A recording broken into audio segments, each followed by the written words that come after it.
Olá, seja bem-vindo ao canal Crônica dos Umbrais. Aqui revelamos histórias sombrias, relatos reais e lendas que o tempo tentou enterrar. Toda terça, quinta e sábado, novas histórias chegam das sombras.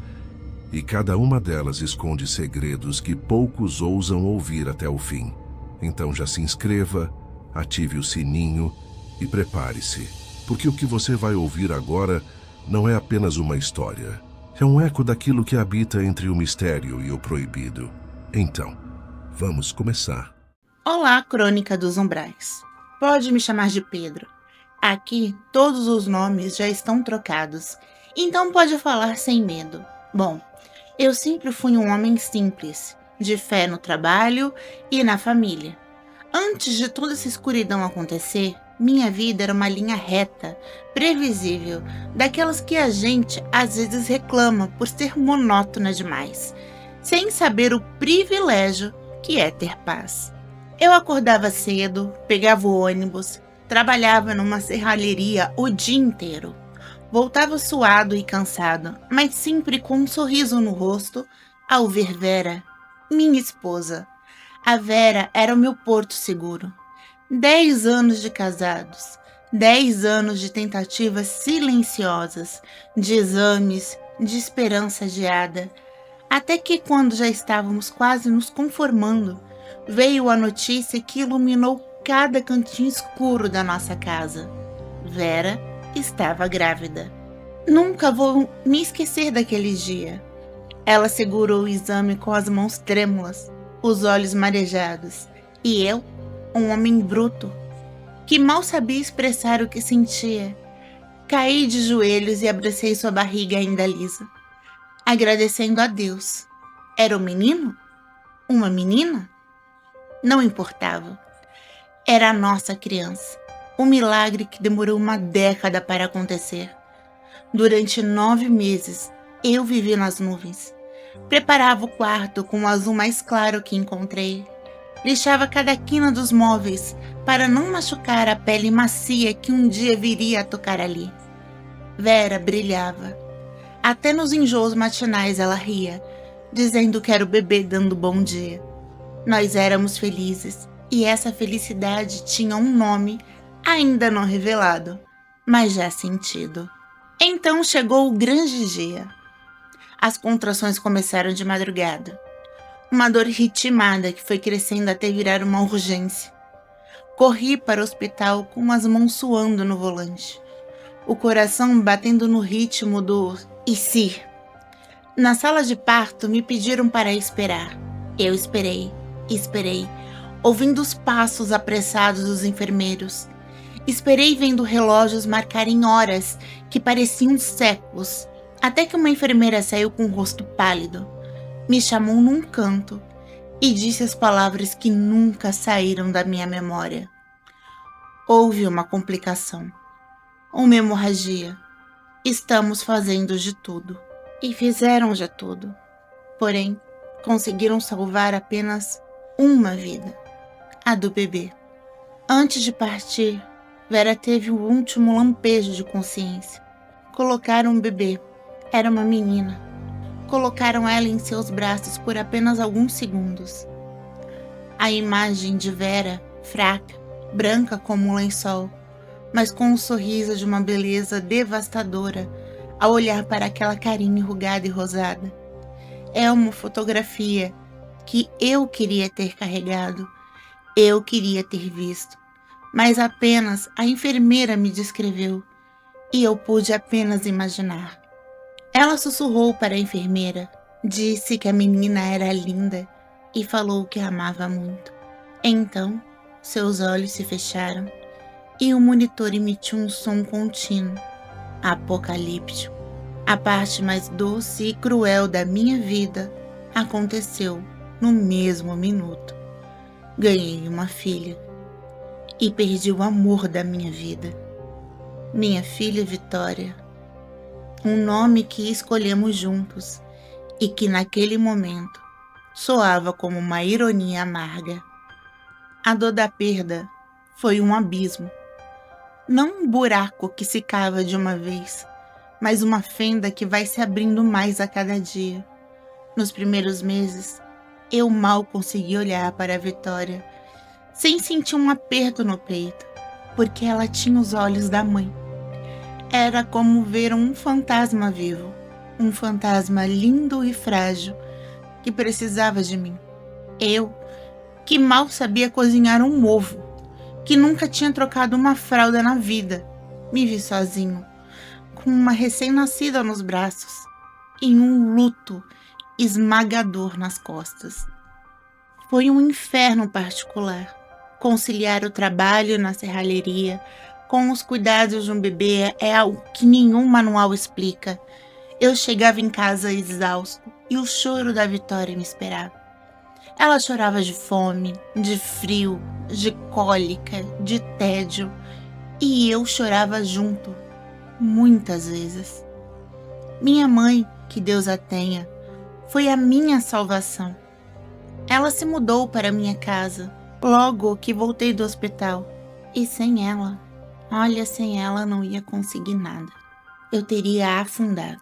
Minha mãe acordava de madrugada para dar a mamadeira, acalmava os ataques de choro com cantigas antigas, lavava as roupinhas minúsculas. Mas mesmo com a ajuda dela, a exaustão era um animal que me devorava vivo. Eu vivia no limite, entre o leite derramado, as noites em claro e a culpa de não estar dando conta. Sabe, eu sentia a culpa de não estar dando a Vitória tudo o que Vera daria. Era como tentar enxugar o gelo. A casa vivia uma bagunça organizada, mas faltava o cheiro da Vera, faltava a sua voz. A Vitória crescia, linda e saudável, mas eu sentia que uma parte dela também vivia nesse vácuo, nessa ausência. Os anos foram passando.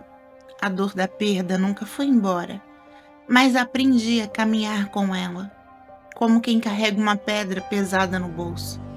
Vitória se tornou uma menina esperta, falante, com uma imaginação que parecia não ter fim.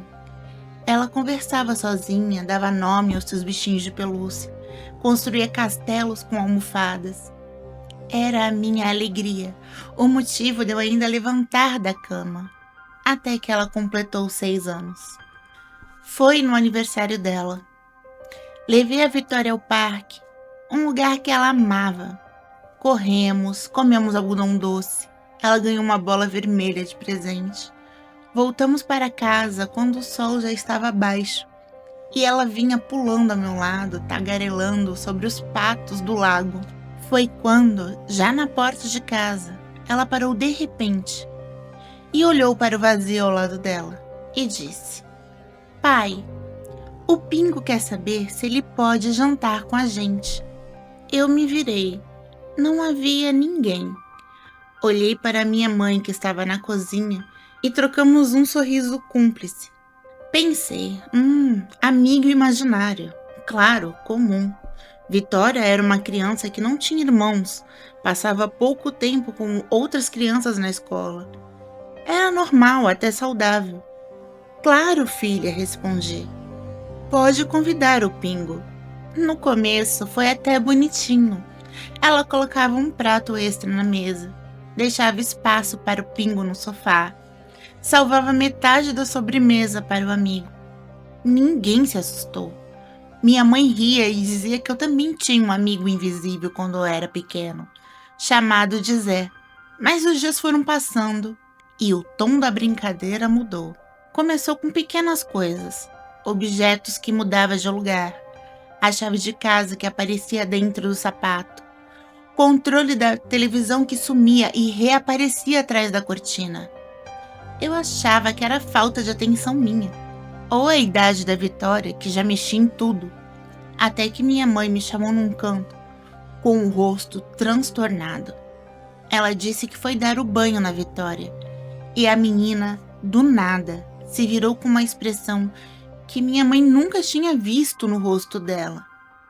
Os olhinhos dela brilharam de um jeito estranho, e ela soltou um palavrão baixo, sujo, desses que até mesmo os homens da serralheria evitavam dizer na frente de qualquer um.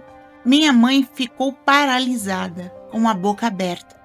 Depois do choque, ela brigou e disse que isso era muito feio, mas a Vitória apenas riu, um riso seco, metálico, que ecoou pelo corredor. Quando minha mãe terminou de me contar, fui falar com a Vitória. Ela estava no quarto, sentada na cama, brincando com as bonecas. Sentei ao lado dela, segurei suas mãozinhas e disse: Vitória, vovó disse que você falou uma palavra muito feia. Onde você aprendeu isso? Ela não hesitou. Ergueu a cabeça, olhou fixamente para um ponto atrás de mim e disse: Foi o Pingo. Ele ensinou. Ele disse que são palavras de gente grande. Nesse momento, meu coração deu um salto. Pingo? Me descreve o Pingo, filha. Ela sorriu. Um sorriso inocente demais para o que viria. Ele é um menino, moreno claro, cabelo preto e liso e os olhos verdes. Olhos bem verdes, pai, que brilham no escuro. Ele tem a minha idade, mas ele sabe de tudo. Sabia que ele me mostrou o que tem debaixo de sua cama? Naquele momento me arrepiei.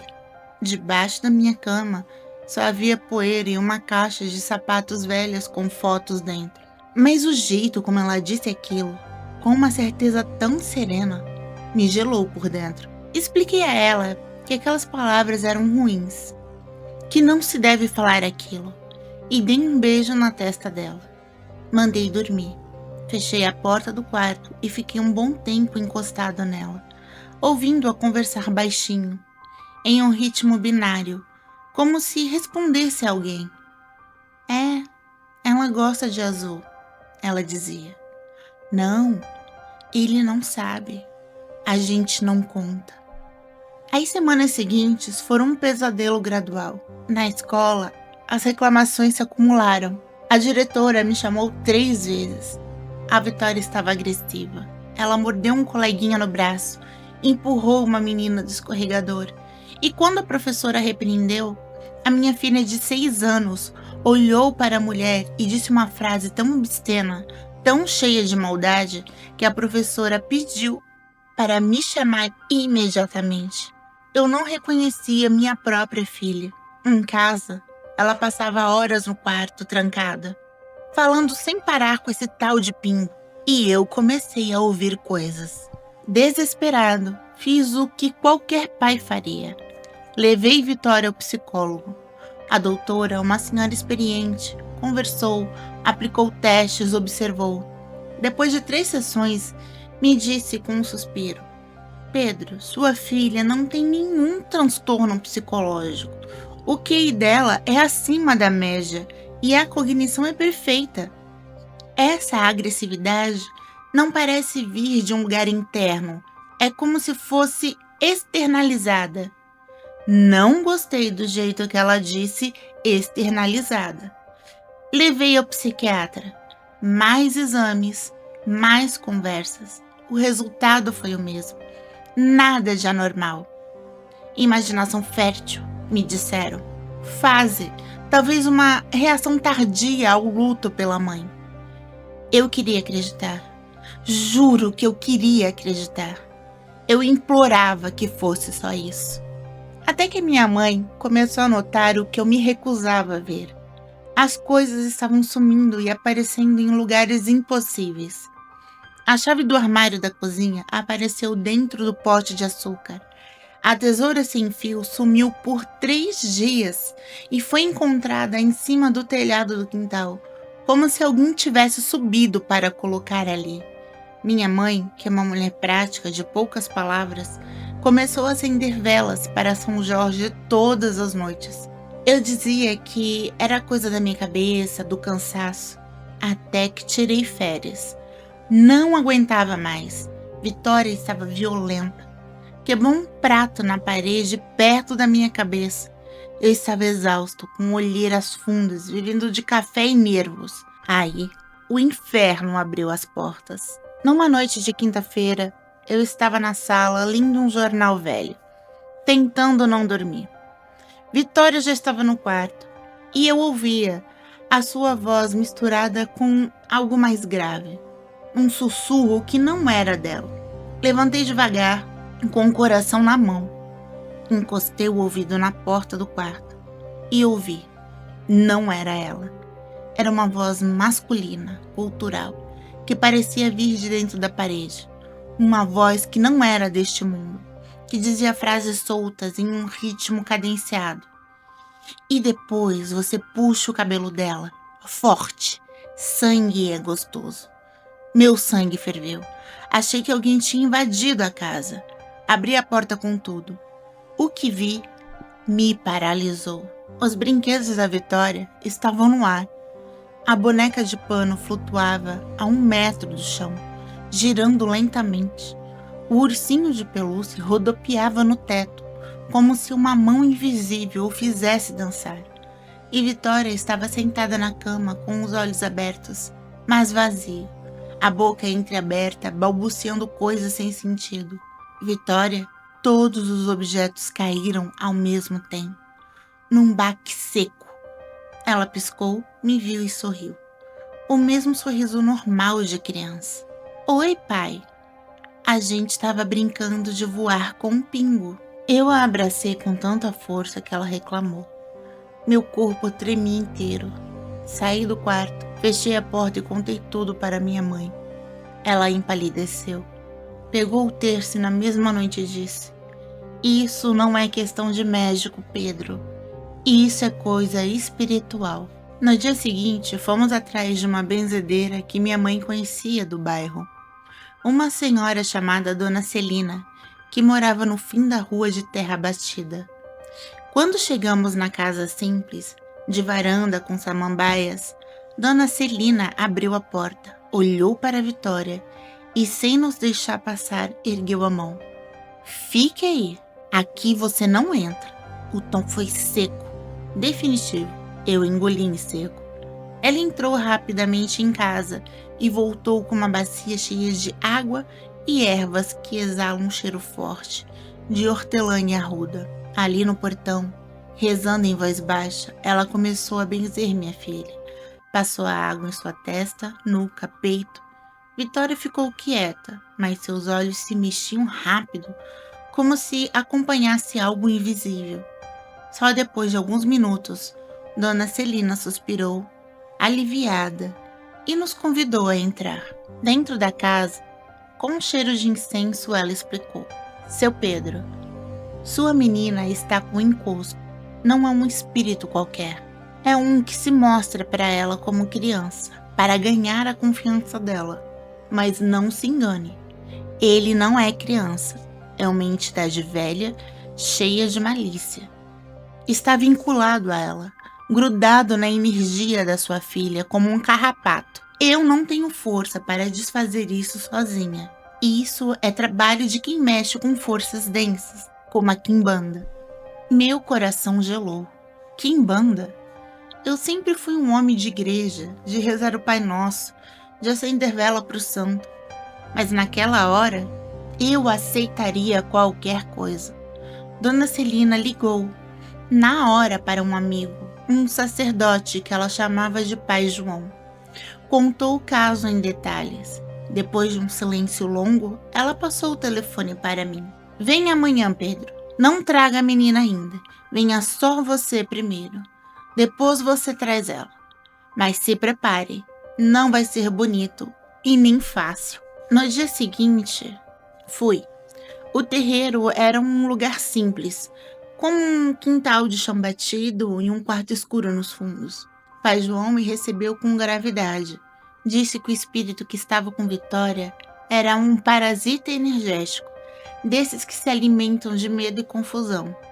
Ele havia se apegado a ela na carência, na ausência de uma figura materna na solidão, e agora não queria largar. O tratamento duraria meses. Primeiro, ele teria que fazer a Vitória enxergar a verdade. Só assim, ela pararia de chamar por ele. Os dias seguintes foram um tormento sem fim.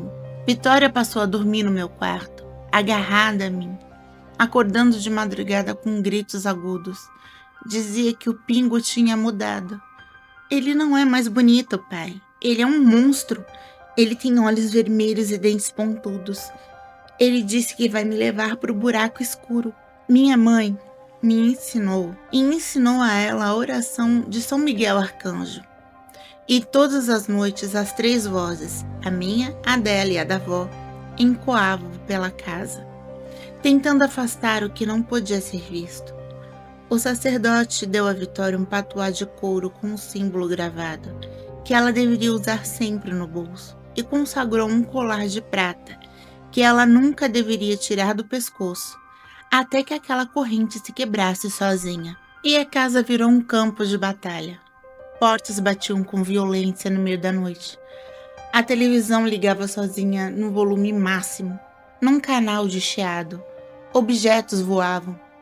Certa noite, um copo saiu da cozinha, atravessou a sala e se estilhaçou na parede ao lado da minha cabeça. Minha mãe encontrou marcas de unha na porta do quarto da Vitória. 3 riscos fundos, como se algo tivesse tentando arrancar a madeira de fora para dentro. Pai João veio em casa fazer uma purificação com defumação, pontos cantados e uma mistura de álcool com guiné que ele borrifou em cada canto. A casa cheirava a morte e esperança ao mesmo tempo. Foram 6 meses. 6 meses de terror, de noites em claro, de ver minha filha definhando de medo, de ouvir sussurros onde não havia ninguém. Mas aos poucos os ataques foram diminuindo. Vitória começou a dormir melhor. Parou de falar com o vazio. O colar nunca saiu do seu pescoço, nem para o banho. Uma manhã, ela acordou e me disse, com os seus olhos claros e tranquilos: "Pai, o Pingo foi embora. Ele falou que não consegue mais me ver. Ele tá com raiva. Mas eu não quero saber." O suspiro que eu soltei naquele dia carregou todo o peso de meio ano de inferno. Vitória voltou a ser a menina doce que brincava de boneca, que ajudava a avó a plantar manjericão no vaso da janela. Na escola, as reclamações cessaram. Ela pediu desculpa para os coleguinhas, fez amizades de verdade e hoje é uma criança feliz. Mas eu, Pedro, nunca mais fui o mesmo. Agora, quando ela me conta sobre um novo amigo, eu escuto com os 2 ouvidos e olho nos olhos dela e pergunto se esse amigo é vivo ou imaginário. Porque eu aprendi, da pior maneira possível, que não são só as crianças que inventam monstros. Às vezes, os monstros inventam as crianças. E se um dia o seu filho aparecer com um amigo imaginário, não ache bonito. Reze e corra. Não permita que entre em sua casa. Nunca, mas nunca mesmo, convide um amigo imaginário. E assim acaba esse relato. Se você gostou, dê o seu like. Ajude a fortalecer o canal compartilhando e comentando. E se você for novo, seja bem-vindo. Considere se inscrever no canal. Aqui falamos sobre tudo que é ligado ao sobrenatural. Você já viveu ou ouviu um relato de algo inexplicável? Um encontro misterioso? Um sonho profético? Um objeto com energia própria? Ou uma história de fantasma que corre pela família? Nós queremos conhecer. Mande seu relato para o e-mail cronicadosumbraes@gmail.com. Quem sabe sua história não vira o próximo episódio do canal. Sua voz é essencial para construir essa comunidade. Obrigado por assistirem e até a próxima.